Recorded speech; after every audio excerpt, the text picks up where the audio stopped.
Hey friends, welcome to the library or welcome back to the library. I have with me today author Katrina Marie, and I'm super excited to be chatting, so welcome. Thank you. Thank you. Tell us a little bit about how you got started writing and your journey. So it's not really a long thing. Well, it kind of is. It started in my childhood. I didn't really write, but we were storytellers. My cousins and I would all be in the living room while everybody else was, all the adults were playing cards and all of that. So Mm-hmm. we would make up stories about us going on adventures, like imagine Indiana Jones style. And Ooh. so we would do that at every family function whenever Mhm. they left us kids to ourselves. Um, and then I was always writing when I was in school. I had teachers tell me, you should do this. And I was like, maybe not. I don't know if I can do this. Um, and then I graduated high school, had kids, went to college, all of that, and kind of fell out of reading, writing, all of it just because motherhood brought on a whole bunch of different challenges. Yeah, And life. um and then I was reading and reading and then I had this character pop into my head and she would not be quiet. And then I was also watching Pretty in Pink and I was like, what if Jake Ryan was a jerk? So, oh Okay. no, that is that Pretty in Pink or 16 Candles? 16 Candles. Yeah, 16 Okay. Candles. Um And it just started from there. And I had only planned to write 3 books, and then that series turned into 8 books. That's amazing though, how it can just combat like that, just out of the blue, start somewhere, and then you're turning around and you're 8 books later. Mm-hmm. It is not at all planned. So after that first character just kind of popped in, where did you start drawing more inspiration for characters and for stories, like as those 8 progressed and you moved into new series? A lot of it comes from either just witnessing people around me. I am a big people watcher. Mm-hmm. Um, and I like to see how they interact. And sometimes stories will pop into my head. I like to go to concerts, and a lot of times, listening to the live music and the emotion in the singer's voice, or just the vibe of the concert in general, will inspire a story. I'm heavily inspired by music. Okay, so this is just lack of ignorance that I have. I'm ashamed to say I have the beginning of the Taking Chances series, but I haven't, Death by TBR. I haven't quite gotten there yet, and I'm so ashamed. But I want to ask, do you have any playlists like specific to the books, or is it like a series based? I do create playlists specific to most books. Sometimes I'll start writing without a playlist or Okay. anything like that. I actually need to upload or link my Spotify playlist for each book. And Mhm. for Welcome to Your Life, at one point the playlist was titled The Book That Will Never End because it took me forever to write this book. But it was my first book and it was heavily Yeah. inspired by me. Um, and when you're reading it, like bands that I mention, you will see a bigger part of me. Um, Okay. like at the end, they're at a Walk the Moon concert and they're playing Shut Up and Dance. And that's because like after we went and saw Walk the Moon, I've seen them many times live. My husband was Mhm. like, "That is your theme song." I was like, "Okay." Oh, I love that. That's so sweet. Yeah, he's like, because he Now, always gives me stuff. He's like, "People don't just break out in song and dance in the middle of nothing." And I'm like, hello, I do. I do. I love that. That's fun. And I think that's a good thing too. Like being able to break out in song and dance. The one thing that I have a in-person book club that we do at my job, and it's solely based around business and leadership and those sort of things. But one of the important lessons that we've talked about over the years is breaking out of the monotony of a routine and doing something like having an impromptu dance party, even if it's just you. And one of my coworkers, her she liked to say nobody dances alone. So if she saw you over just kind of in the corner jiving by yourself, she would have you turn up the music and then the entire office is standing up dancing just to dance. That's amazing. I love it. Yeah. And I feel like it's important to like actually have those moments because you're not stuck. It feels Yes, good. it does feel good, especially like if you've been sitting forever or you feel like you Mm-hmm. want to bash your head against the keyboard. It's Yep. those little moments that'll spark something. Yeah.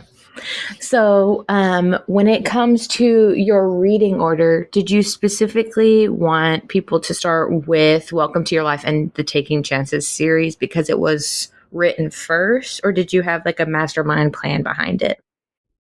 Um, so with that series, not exactly. Like I kind Okay. of wrote it in order. Hmm. But they can be picked up in any order because it's based around a group of friends. And Okay. as they went on adventures, more friends came into their circle. So they Mm. can be picked up anywhere. Uh, but it's probably a little bit best if they're read in order. But like I said, all of my books can be picked up anywhere and they're all connected. Like Okay. people from my Taking Chances series show up in the Gone in Love series and Out of the Ashes and even my Whoopsie Daisy series. Um, and that's because they're in my fictional town of Asheville, Texas, um, Okay. and which is made up of the favorite parts of the county that I live in. And I just like threw it all into this little town. Represent Texas girlies. Yes, Hey. Oh, that's really interesting. I've seen a couple situations where there's been something similar, like the entire series has like an overlapping, like this group of friends or this family all meeting their people and like going on an adventure. But um, they also have like a similar connected series that those people show up in, but it's based on like a different group of friends or a different family. I love when that happens. I really ex- do. exactly. And sometimes it's not even like main to the plot. Like in Out of the Ashes, they do show up a little bit more, but there's a Hmm. scene in Gone Steady and my Gone in Love series where one of the couples from the Taking Chances series, they're at a Comic-Con event or something like Comic-Con, like the fan Hmm. expos that they do.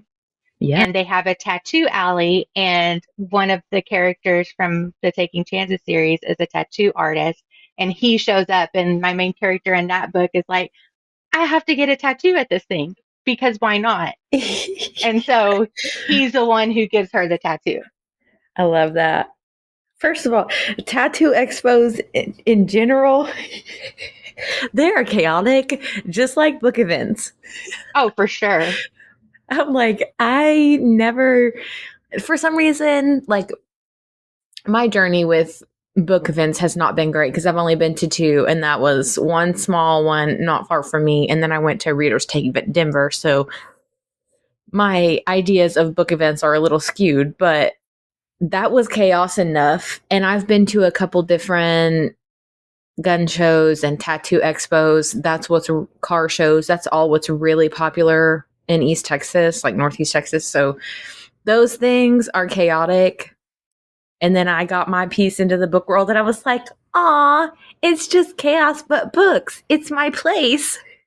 Exactly. And I love the smaller signings because they're more Mm-hmm. intimate. Like you get time with all the readers and Yes.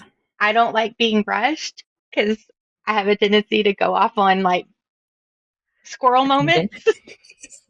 Same. Um, and it's one of the things I like about smaller events is like you get that time and Mm-hmm. that bigger events sometimes don't allow for. Yeah, absolutely. Absolutely. I actually saw on your Instagram that you're going to be in East Texas Book Bash. Hmm. That was my first ever event. Oh, really? Yes, I was there. Was it last year? Yeah, 2023. That was my first one. And then I went to Readers Take Denver in April following. I think we briefly may have paths crossed. Well, I wasn't there Maybe last year. there was another Um, Katrina. yeah, Mistaken.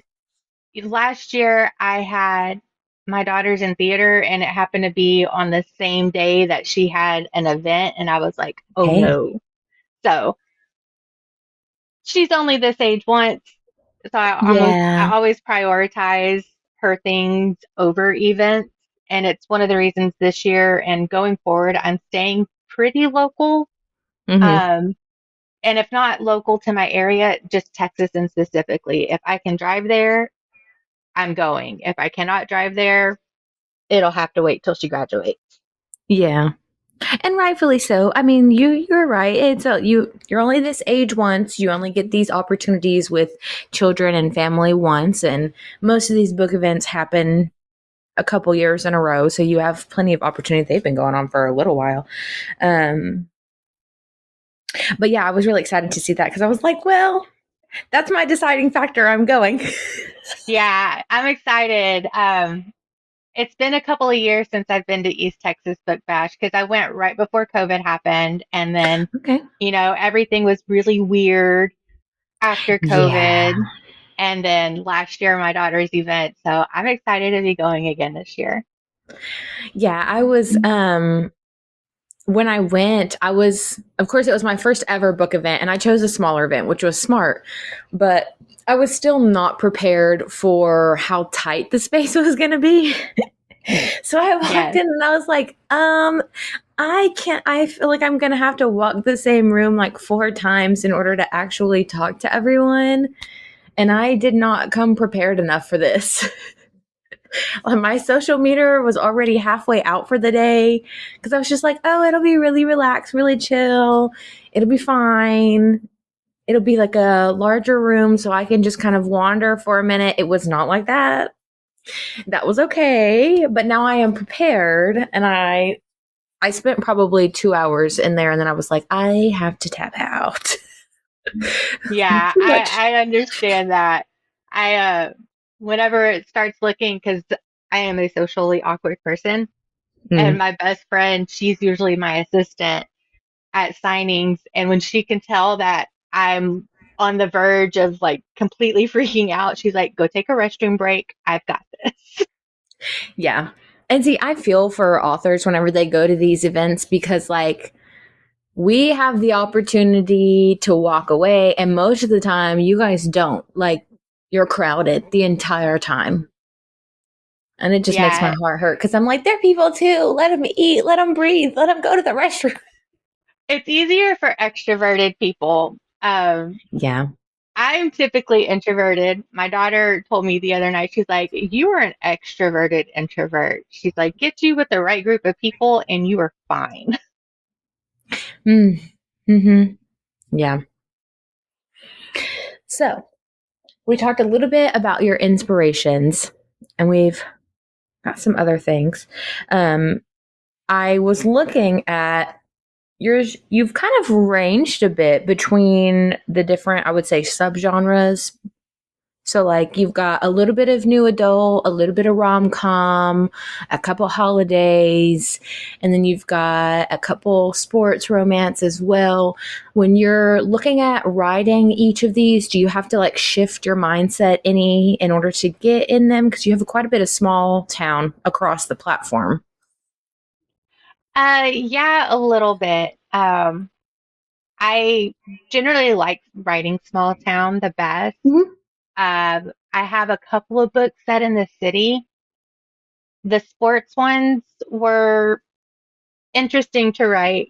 And I typically stick to basketball because my Mhm. son played in high school and was basically my basketball encyclopedia when I had questions.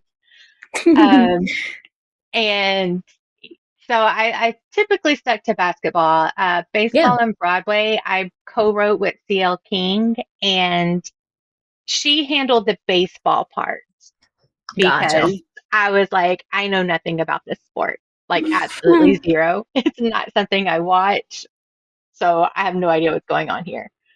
Um, but it is a mindset shift. Usually because in sports romance, the main character is usually typically cockier Hmm. and kind of full of himself. And I like to write me a cinnamon roll hero. I love Mm, cinnamon rolls. Um, and so it was hard to get that difference. yeah, yeah, I could see that. Especially like, yeah, I have a big thing for the gamer cinnamon rolls. So I could not imagine the difference in having to write a gamer cinnamon roll and then like this alpha sports dude. Like, for, I'm like, oh gosh, that would make my head hurt. Yeah, it's interesting. It also helped that my son is very much the typical athlete person. Hmm. Like he is very cocky. He is like he thinks he's all that and some. And I'm like, you need to bring it down a notch, but I'm using your attitude for inspiration. Thank you. I love it. I love it. Um, so when you're writing, are you a plotter or are you a pantser?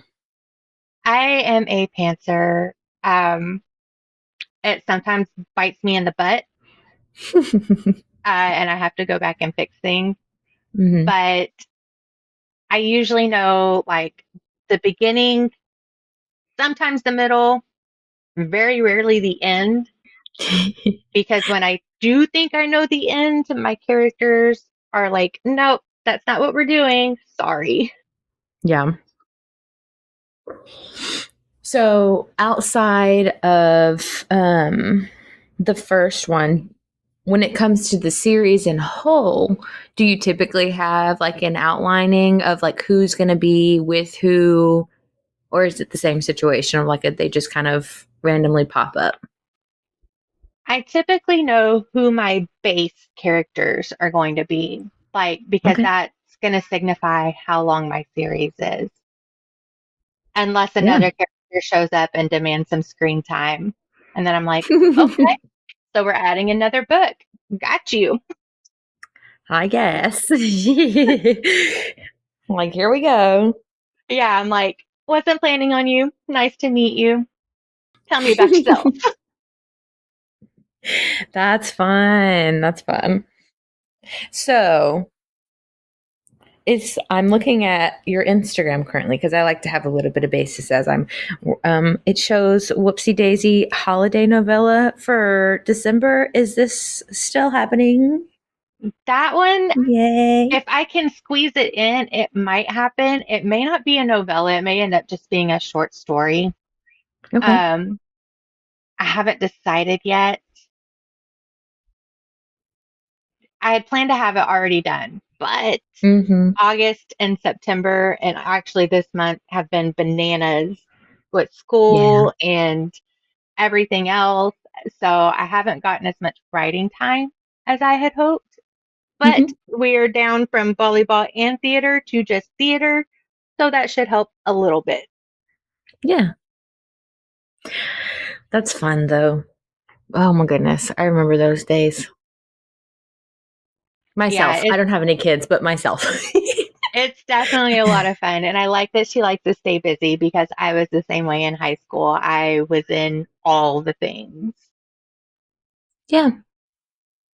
I feel like that helps with your inspiration too, because you said you're a people watcher. So like you really get to see different dynamics and how people interact between, young adults and then adults and children and friends and all of that.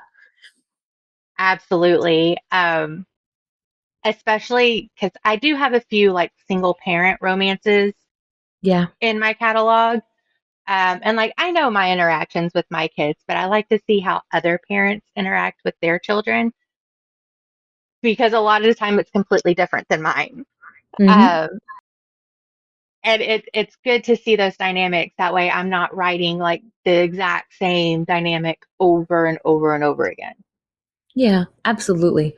And everybody's parenting style is different as well. I noticed that just between my own two parents when they divorced and how um, that cohesive unit split into two, especially after they remarried and having two different households. So I couldn't imagine it truly being, just the stark difference in that. My mom be more like authoritarian, like very just this is what it is and that's how it's going to be. And my dad was more softer. So, um, yeah, for sure. Especially looking Yeah, from the outside looking in, because you get more of a perspective as you yourself, your parent, are exactly. like, well, Yeah, it was the same for me growing up, and like my parenting style was is completely different than my mom's parenting style when I was that age. yeah. My mom used to talk about her parents all the time and how her dad, like her and her two older brothers would sit, she would sit like in the middle, and whoever sat behind their dad typically was the one, like if they were driving, they would be the one who got the punishment doled out because he would reach back and pinch them, like just whatever he could reach. Ooh, So they would fight to see who would sit behind the dad.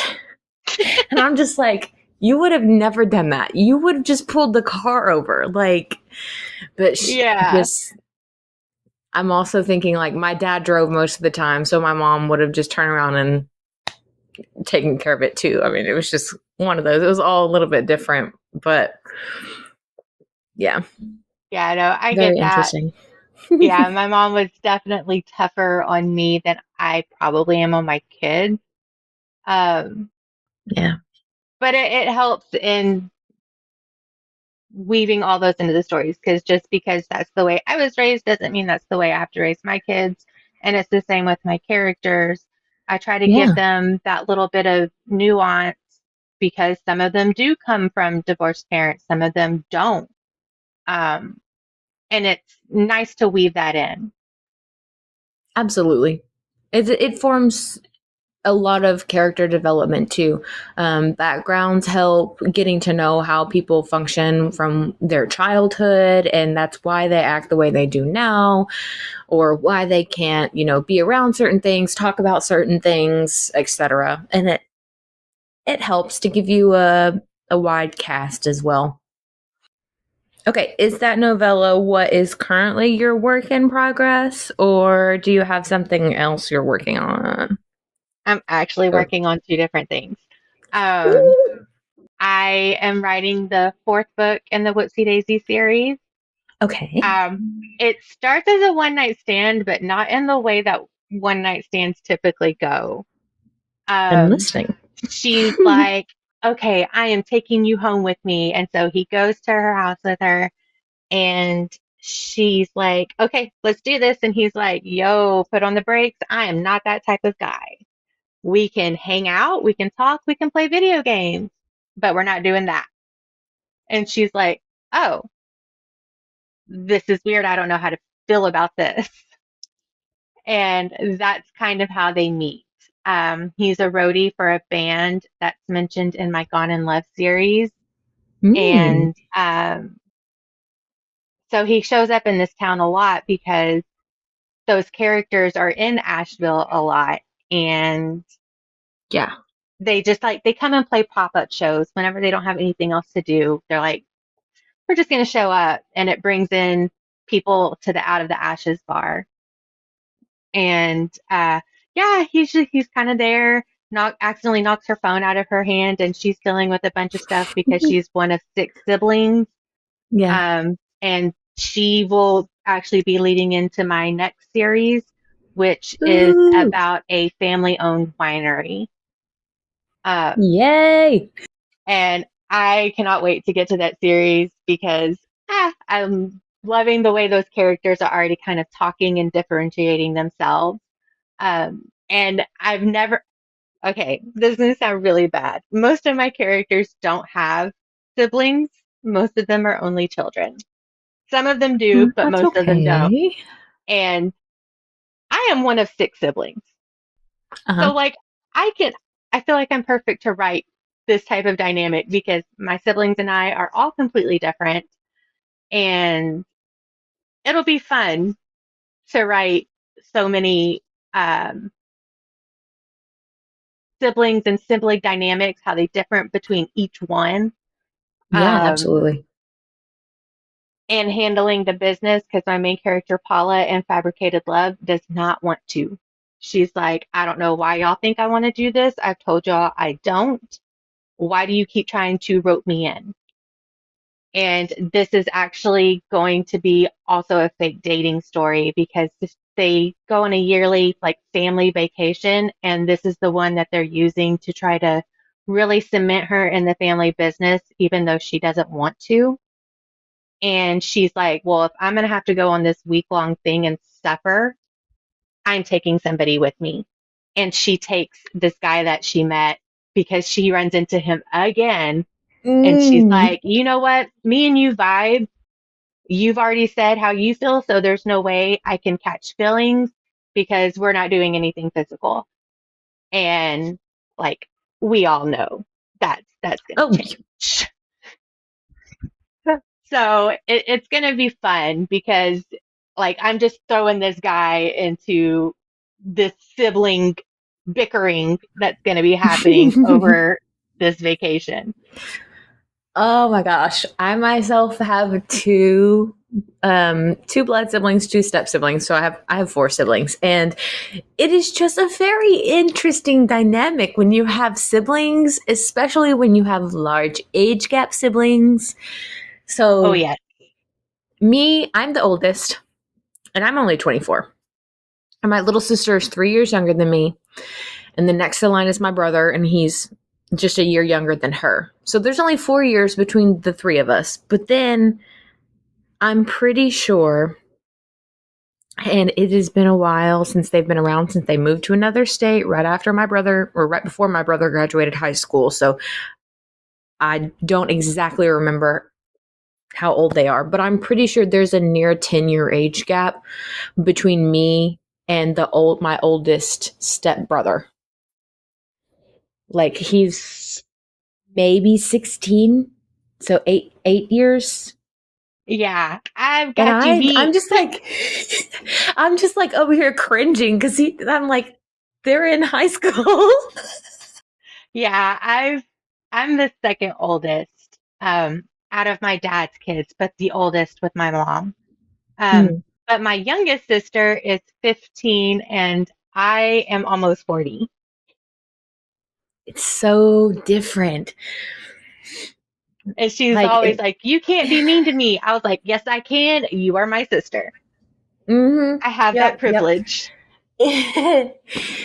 See, the thing about the sibling dynamic is not even just that our ages are different and that we grew up in different time periods socially, but it's also that we have different parents. And not so much in the context of like, your mom and dad are still my mom and dad. Like same people, genetically speaking and all. But the people that they are intrinsically are no longer the same. Like, and I saw that change just in the 3 years between me and my younger sister. And even as I grew, my parents were really hard on me. You don't make anything less than a B. You're very strict with your time, 15 minutes early or you're late. You're the one who sets the example. You need to learn to cook. You need to learn to clean. You need to learn how to change a tire. You know, all of these things, check your oil. My siblings got none of that. It was, we just want you to pass. You need to know some of these things. My little brother barely managed to graduate high school. Just, I feel that. It's and definitely different. it's very much shows in who you become as you become an adult. Because I myself, one, it's hard enough to have a one income household, so I have no idea how anybody does this. But I got married and bought a house and live in a different city. And I live about an hour away. I work with my mom, it turned out somehow. But I have essentially like a corporate job. So I work 8 to 5, Monday through Friday, and I take some on-call things. I'm a customer service rep essentially, but like my own home, 2 dogs, we manage our bills and our groceries and all of that. And then I'm looking at my siblings, and they're doing great for where they are. They're really doing good. They're both in apartments, and my brother is working at a Valvoline. And I'm like, I went to college and got a degree, and you chose other, and that's still acceptable. That's completely fine. That's not, education's not for everybody. But the way that you barely managed to graduate high school, and it was not hard for you. Like, this is the same child who in 3rd grade took his first ever STAR test and made a perfect 100 on his math star. Oh, wow. Perfect 100 on his math star, and then just gave up. And barely, when I say barely, I mean like literally the week before graduation, they told us he could walk. Up Wow. until the week before, it was a no. So I'm just looking at the difference in our parents, like, what did you do? Why did you let go? Me and my friend always joke because she's an oldest child too. She was like, we were the test kids. Like Mm-hmm. that's what it was. They tested us out to see how we would handle things, and then they just kind of like became less strict or let loose a little bit more. And I'm like, it makes sense. Um, it's the opposite with us. My Yeah. son, he he's so smart. He Mm-hmm. made sure he passed to play sport, and that was Yeah. like he gave the bare minimum. My daughter pushes herself.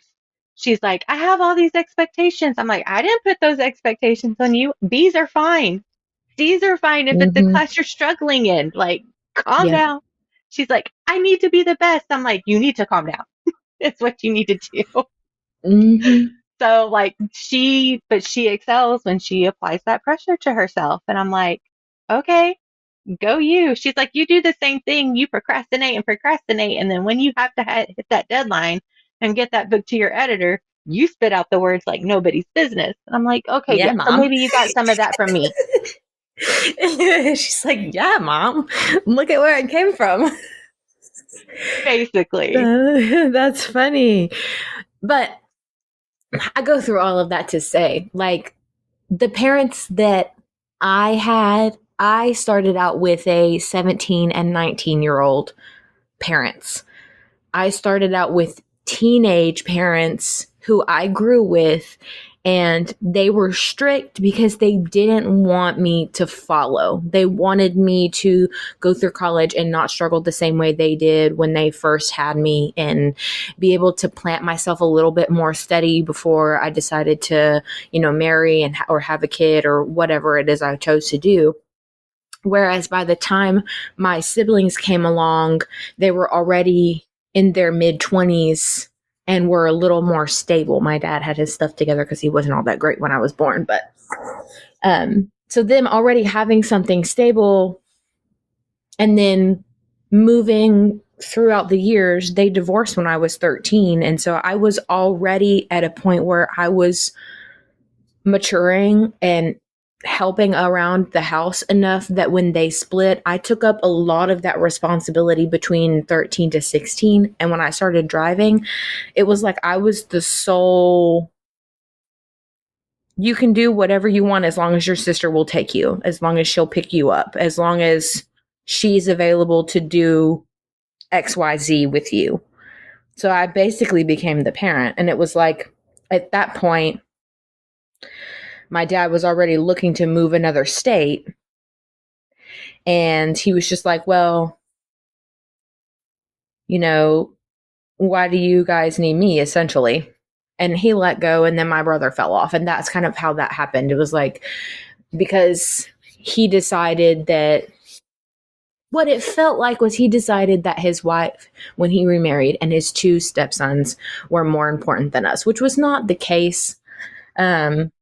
Logically speaking, I knew that, but that's how it came off to my brother. And so him falling apart, him no longer having that solid male role in his life as he has had, just like I had for longer in my life, I could see where that went. And so it makes me think like more intrinsically when I'm looking at characters that are being written of like who didn't have, you know, a father figure or even like a trustworthy male in their life, or who did and had it taken away from them, and how like skewed their worldview is, and just how like that anger manifests. I feel like anger issues are more popular like in men, at least in books. I can Yeah. kind of, but like I could see why though. If you're constantly like showing there's no male representation, like father figure, it's not always. It doesn't make for the greatest internal conflict. Well, I mean, it Yeah. is pretty great because it's nice to read, but Or it even goes to like the other extreme. So like this will cover like the first three books in the Taking Chances series. yeah. Um, in Welcome to Your Life, she is 18, finds out she's pregnant after graduation, dumps her Mm-hmm. boyfriend because her boyfriend really is a freaking jerk. Um, and she could have gone many different ways. But the thing I wanted to like key in, because I was a teen mom also. I had my son at Mm. 19. Um, I would not have been able to do like go to college and work and all that if it hadn't been for my parents, even though they're Yeah. divorced. So Tanya has very supportive, very loving parents, um, who are a little shocked by the news, but in the end, they are there for her. The baby's daddy, Jake, on the other hand, his parents are also still together, but they're very overbearing, very, well, how will this make us look? Yeah. And hard on him for the wrong reasons. Mm-hmm. Um, and it's always hard for me to write parents that aren't supportive or that are emotionally abusive to their children or even physically abusive or just don't care about their kids, which I've written a couple of those as well. And it's hard That's because hard. I have the supportive parents, Mm-hmm. and it's so difficult for me to get into that mindset. And it was hard writing Jake's parents and Cammie's parents, and even in, is it remember that name? Oh no, and Travis's parents in Cruel and Beautiful World, because he also comes from a broken home. His mom was an addict, and he always had to like be the grown up. Yeah. And he sees Cammie, whose parents are hard on her for her grades. They try to dictate what she majors in college Mm-hmm. and all of that. And so her way of kind of taking control of her own life is partying. Um, Yeah. and he doesn't, he's like always had a crush on her because he knows how like talented she is and um, how much of a great person she is, but he doesn't want to see her spiral. So it was hard getting into that dynamic of him wanting to help her and save her and her not wanting it. And there's Yeah. a point in there where she straight up tells him, I didn't ask you to save me. Mm. And it was so hard. And writing those parents will always be difficult for me because I'm like, I don't know how that works. I didn't have Yeah. that growing up because like regardless of my parents not being together, they were both still very supportive of my dreams. Both of them have been supportive of my writing. My dad sometimes shows up to my signings. My mom always comes to my signings. Aww. Um, and so like writing those types of parents is very, very difficult. And sometimes I have to go watch a happy movie after I write them. I could see that. Yeah, I could see that. And especially when you're touching on topics that are hard from like families from addiction, because that breaks my heart reading it a lot of the time. And um I just could not imagine the way that that would feel if I were a parent. Yeah, I couldn't either. And like he grapples with it. Like he's off on college. He still has to send money home to bail her out of Hmm. what trouble she gets into. But essentially he's cut her off. Yeah. Um until the end, and he's kind of like, I wonder if she can make the change. Mm, And so like you see a little bit of him being like, I'm older now and I kind of understand it. yeah. Um, so yeah, it's hard, and like it changes how these characters, especially in the new adult genre, because they're 19 to early 20s Hmm. and just figuring out this big wide world. And sometimes they don't have the support of their family to do that. And they're like, so how do I do this and not fail miserably? This is how I've explained it. I'm a baby adult, okay? I my grandmother argued with me the last time I said this, but I was like, you only really legally become an adult at 18, but you don't start truly figuring it out until nearly 21. Like, and even then you're still it's like you just got your footing as a toddler. Like Exactly. that's exactly how it feels. And like I literally looked at my mom the other day at work and I was like, I am 24, married, own my own home, and I function on a daily basis just fine. But that doesn't mean I feel like I have it all figured out.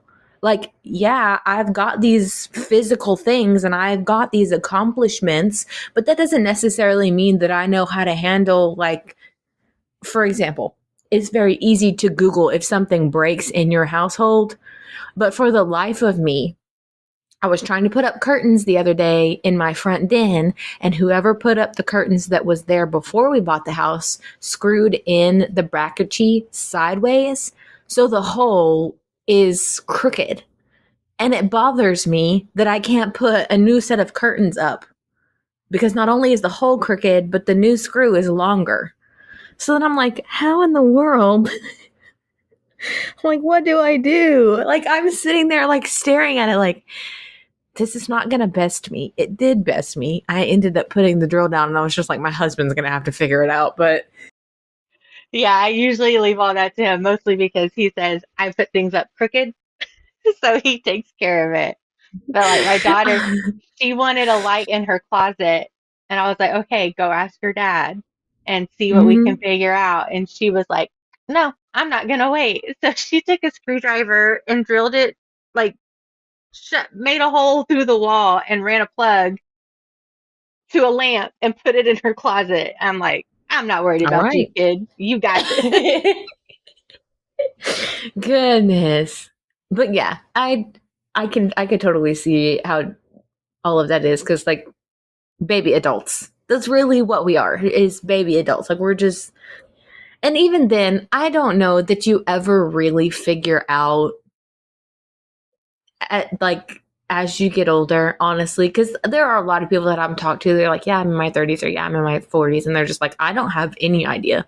Like, I'm just as much confused sometimes as you are. And I'm like, well, that's reassuring. Oh yes, like that never goes away. It's just new challenges, new things to learn and new adventures. And Hmm. I constantly have to remind that's like how I need to look at it is as a new adventure. Yeah, Because for if I sure. look at it as a new challenge, I'm like, no, I'm gonna go lay down, take a nap, wake me up when this is Hmm. fixed. Yep. Yep, for sure. I feel that way some days. I'm just like, maybe a nap would do better. So now I have a question because I've had a lot of authors tell me they do have this. And so I'm curious because you have a lot of works under your belt and you're still working on some stuff for your current series. Do you have any one-off story that's not like small town or romance that you've wanted to write or considered writing from like a different genre? So funny you should mention that. Uh, so that's the second project I'm working on. It is a small town paranormal, like women's fiction mystery. Mm. Um, and I'm so excited to work on it. Basically, she is a death doula, which I didn't know was a thing until I took a conference this summer. And they're basically people who they're similar to, like birth doulas, Uh-huh. but this time they help like the person who is in hospice care and their family grieve Mhm. and like come to terms with the fact that that person is about to pass away. Well, she does not realize, like, her family owns this mortuary, and she doesn't realize she comes from a, like, family of witches or that she lives in this paranormal world. Because for whatever Mm. reason, her gifts never um, showed themselves when she was Yeah. younger. So her family's like, oh, she'll live and go live a normal life. And Mhm. she feels this obligation as the oldest daughter to stay and help with the family business. Um, Mm. and then she's like feeling weird one day, and her grandma's like, are you okay? Do I need to go get some medicine? And she's like, no, no, I'm fine. It must be like the changes in the season or whatever. And then she sees a ghost and she's like, what happened? Like, what is this? And her family is all like, finally. And she's like, I don't understand. What do y'all mean, finally? And then she realizes because, like, the town that they live in, none of the paranormal aspects can be seen unless you are, in fact, paranormal. And her Mm. family has been hiding all of this from her um, in hopes that, like, she would go be normal and chase her dreams. And she Yeah. never would. And then her powers come in and she's like, y'all have been keeping this a secret my entire life because she's like in her 30s. And she's like, why couldn't y'all be honest with me? And she's like, because you would have thought we were crazy. Yeah. And I could feel some resentment in that. yeah, so it's gonna be a fun series. It's gonna be super low steam, more like similar to, let me think, like if you've read Danielle Garrett or Angie Fox, where it's just like Yes. similar to those types of books. Just fun, who done it, Yeah. and weird, quirky town members. Yeah, yeah. This is giving like hexed and what is the name of the Twitches? Yes, Twitches. yes, That's what it's giving, like Twitches vibes. yes. And like it's my friends always, they're like, I don't understand why you don't write anything paranormal. It is your favorite genre to read. I'm like, it's scary. That's why it is scary because there's so much world building and magic systems and things Hmm. you have to think about that you don't necessarily have to think about in contemporary world. And Yeah. I was like, but it is time. It is time. It'll be under a pen name. It'll be under Cat Solis. And I'm excited. I'm hoping, fingers crossed, to have that first book ready for release in early next year. Woo. That is really exciting. And you answered all my follow-up questions too. Oh, nice. Oh, she got it all done in one little swoop. Yes. Okay, I'm really excited for this. And I was already planning on stalking your social media even more in depth, but now I'm really going to be like turning on your post notifications. That's awesome. She really- Yeah, I have separate social set up for that pen name, but I haven't really done anything with it yet because like I had this idea 2 years ago and I've just been Mhm. terrified to write it. But I've written in Asheville for so long, and even the winery series will be in Asheville that I needed kind of a break and not necessarily like to stop writing in Asheville or that world, but just in addition to. So just so I have Mm, something a little bit different. yeah. And it can be fun to change it up a bit. I feel like it would give you a little bit of a mental break, Yes, like shifting, even though I would say it probably would be more work to shift into the paranormal because of your world building. definitely. I've my friend, she writes a series on Kindle Vella, and Mhm. she is very much into the world building, and I'm like, girl, I'm about to make you nuts because I will be asking all the questions. She's like, okay, do it. Yeah, absolutely. Like questions are great. And I hmm, I personally like there is a lot of various genres in places. Like it's not that I feel that there isn't enough paranormal because I know there's a lot of it, but I feel like the market is really flooded with contemporary and dark right now. Like dark Yes. has taken off really far and contemporary has always been really popular. Yeah. And Mm. I'm the one that struggles like with the dark romance taking off. Like if that's your Mm. thing, go for it. I am the light and fluffy. Like I am the good time.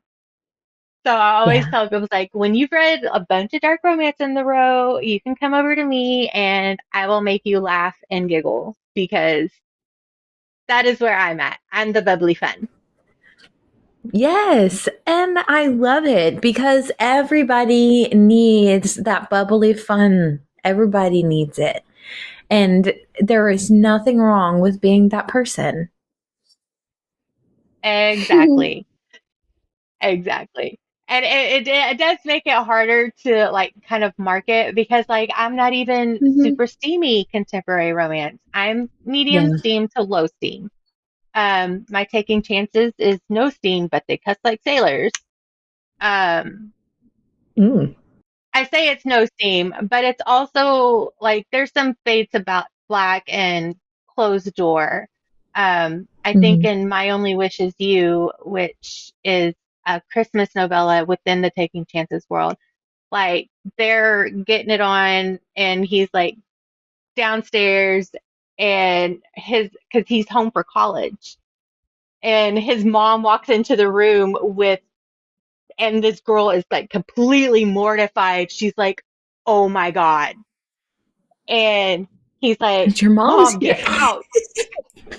And he's like, "Okay, get dressed and you can come meet my parents." And she's like, "There is no way I am going to meet your parents right now.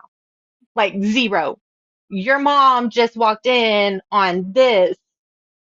Absolutely not." Look, I can't blame her at all. I cannot blame her. I would be doing this I'm sorry, excuse me? I'm not going anywhere but out of the house if I have to. Exactly. And like even like in my like serious type books, like there's Mhm. not really any that are super serious, but there are some that deal with slightly heavier topics. Like I have to interject those little moments of oh my God, hilariousness because that's just who I am. Like I am Yeah. the person who turns something into light and funny. Okay, so now I'm going to ask you probably two of the hardest questions I will ask the entire podcast. And if you hate me after this, that's completely fine. The first one is, do you have a favorite book you've written? Actually, Brews and Bartenders, like off the top of my head, Hmm? definitely that one. It's a single mom romance. Her son is um, about 8 or 9, and she her ex treated her horribly. Like she's been single this whole time, and it reminded me of those times when I was dipping back into the dating pool Mm-hmm. after my divorce, and I had a kid, and like he was my world. My husband now and we were dating for a few months before I even introduced him to my son. And even Yeah. in that, it wasn't one on one. We did it in like a group setting. So it was like mutual friends and their kids before I introduced them. Mm-hmm. And he was much younger. My son was 4 when that happened. But it was those feelings of, can somebody else actually like me? Because like I am a mom now. There's Mm-hmm. nothing cute about this.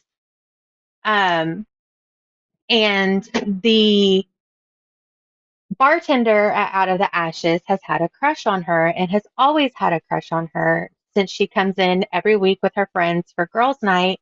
And one night they're not there, so he goes up to her and he's like, "So, do you want to go out on a date?" And her immediate reaction is no, absolutely not, because I don't have time. Whether I think you're cute and I like you or not is beside the question. Like, he is my focus. Until her Mm-hmm. ex walks through the door with a younger woman and marches over to her and like looks her up and down and looks at this guy, and he's like, "Who is this?" And she's like, "Oh crap, I cannot say that. I am not dating." And she's like, Right. "This is my boyfriend." And he's just looking at her like, "You just told me no. What do you mean?" So, and it's her getting used to that with her ex-husband still being kind of a jerk because that's how he's always been. Like, if there's a character that will never get a redemption story, it's that guy. Mm. He's a trash person and he will never get a story. Um, but I that one's love this it, righteous, like, no. and it's just my favorite because it's all those feelings of when you begin dating again after becoming a mom, and like your body has changed, your ideas have changed, your priorities have changed. It's not about going out and having a good time. It's about, is this person going to be right for me and my child? And that that's one of my favorite because Carlos in that book makes her feel like the sexiest and most important woman in the world, and takes care of her so that she doesn't have to take care of things on her own anymore. And it's just my favorite. Oh. Okay, moving up higher on the priority list. Um, my second question was, do you have a favorite book that you've read? Like top favorite ever, always recommend it, never fail, is hands down the best thing. Revelry by Candy Steiner, and Mm. it shockingly has a lot of the same things as Brews and Bartenders. The main character in that is coming out of a bad divorce, and he was verbally abusive to her, and like she just did not feel like she was worth anything, and she goes into this small town and meets this guy who shows her that, not all dudes are jerks, but it's more about her finding herself and her own happiness. Um, and like by the time I was happily married when I read that. But like there's always these feelings of doubt and um kind of being down on yourself and wondering if you're enough for this other person or if you're enough for anybody. Um, and that was a big thing for me. I was kind of in a depressive rut, Hmm. um, and kind of down on myself. And I read that book and it just like completely changed everything for me. So much so that I got a tattoo that says, "I'm more than enough. I am not broken," um, Hmm. which I got from Revelry. And Yeah. that 100% is one of my favorite books and one I will always recommend. Um, Basically anything Candy Steiner writes is gold. That's funny. I usually people get upset when I ask a question like that because they're like, "How could you ever choose?" And sometimes I am the same way, but I also have, there's typically one or two that like immediately, if it stands out to you and you think about it regularly, you're going to like when somebody asks you that question, it's going to immediately draw your mind. Like no questions asked. Absolutely. And that one Mm, is always it. Anytime anybody, I'm like, read this one. And then if I need yeah. like just an overall series, I also love like anything Jay McLean writes also. Mhm. Um, but yeah, Revelries, it's it for me. Like that is my Roman Empire. So I'm going to say for anybody who is listening, if you like Melanie Harlow, you should definitely check out Katrina and Candy. They have the same kind of vibe going on. Like, first of all, you guys all have like this massive backlog, and I am just in awe of your success. And I'm like, I want to bow, just like I love you that you have written so much and you're still going. Just round No of sleep. applause. But that's the connection that I have here. It's like, especially because you guys have written similar in such a manner of like Melanie has um her winery based series where it's like two opposing wineries within a certain square footage of mile of each other, and it's like the families who run them and their children and their children's children, and they're all like interconnected because they help one each other out. And that's kind of how I'm seeing everybody's, each of these series are based in the same small town and they're based on different friend groups and people meet their friends and like some people this bar and this family. Love it. Yeah, I got more intentional with it as I started like really thinking about who's going to show up where. Yeah. Because like in Cocktails and Crushes, the love interest Dylan is actually one of the friends who kind of disappears in the Taking Chances series. He's there for a little bit and then he's just like, I'm tired of everybody's crap and all this small town BS. So I'm gonna leave. And he does. Well, he comes back in Cocktails and Crushes. So like Yeah. it's these little moments that tie into everything else.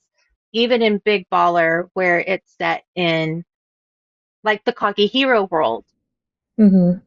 it still ties back to Taking Chances because he is a senior at Hilltop University and is helping Derek make the basketball team there. So That's it always crazy. connects. Gosh. Oh my gosh. My heart. This is feeling very like Taylor Swift mastermind. It's like you guys are pulling strings everywhere. Mm, Definitely. Daphne I've even Elliott is the same considered way.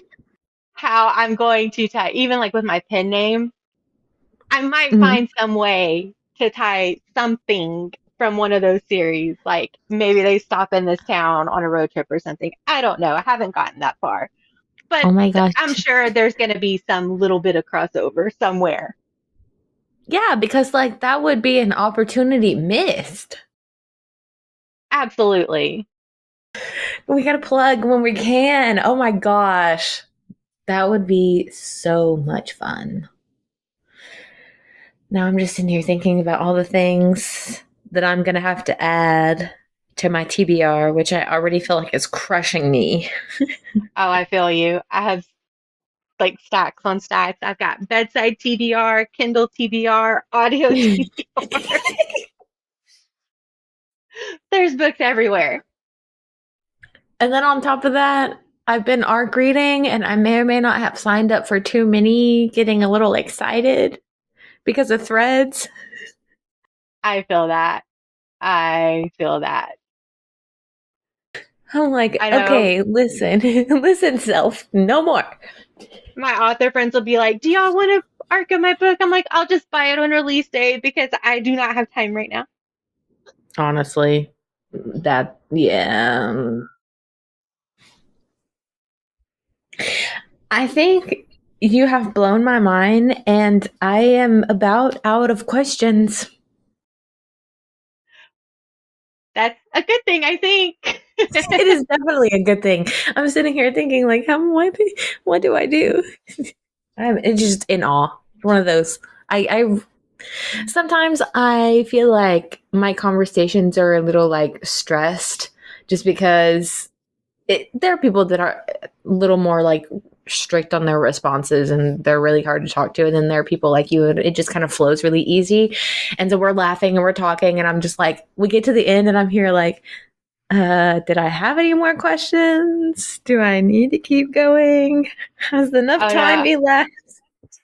Yeah, I totally get that. I am pretty much an open book. I mean, if you read my book, then you get little peeks into who I am because there's a little bit of me in all of my characters. Hmm. And it's a little scary sometimes.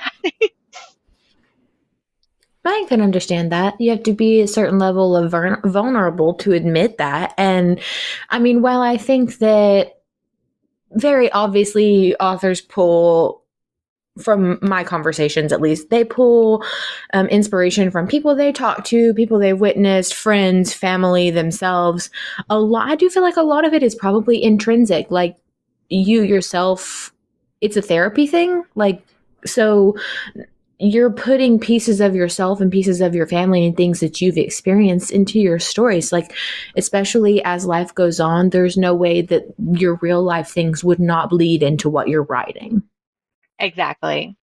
And if people who can, or there are people who can do that, I bow down to their awesomeness because, like, especially Mm-hmm. in like, if there's any argument scenes or something, like if I'm in a bad mood, that is the scene I'm working on because that is what, like, I'm channeling that anger somewhere, Yeah, for sure. and at And I least bet it's it feels somewhere good. productive.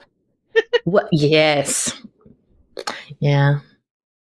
I mean, as much as it feels good to yell at a partner or a nearby person, it just makes me feel bad then, because I'm like, man, now I gotta go apologize. And the apology is not the problem, but then I feel this shame.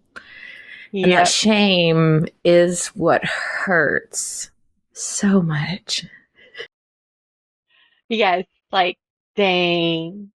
Mine is the admitting I'm wrong. I Mm. do not like to admit when I'm wrong. Because like we will be in fact checking arguments and I'm like, Google and see if I was right. And they're like, I'm not doing that. Mm. And I'm like, because I'm right. And like it's those petty things. I don't like admitting when I'm wrong. I will, but I don't like it.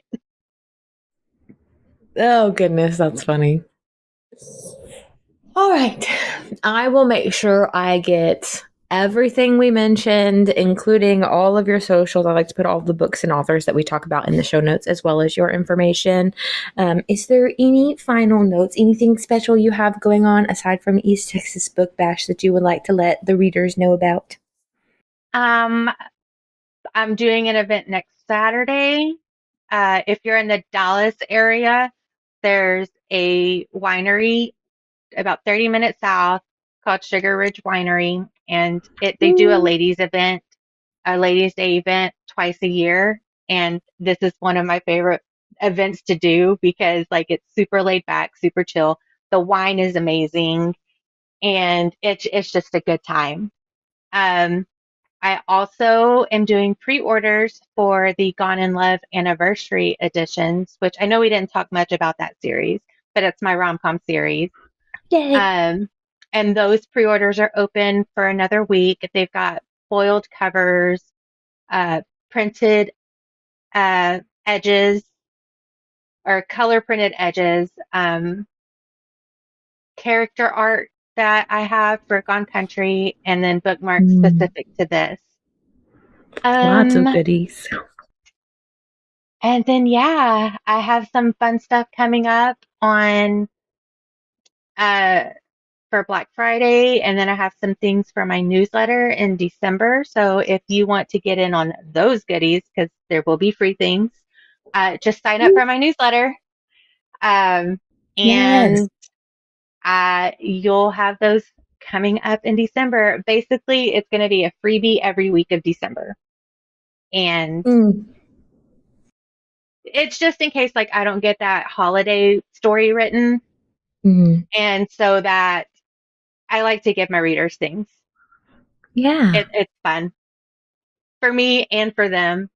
So, yeah, sign up for my newsletter and I have some fun stuff happening in December. It would be a shame to miss all of that. So don't forget. And thank you so much for joining me today. I had a blast. No problem. I had so much fun.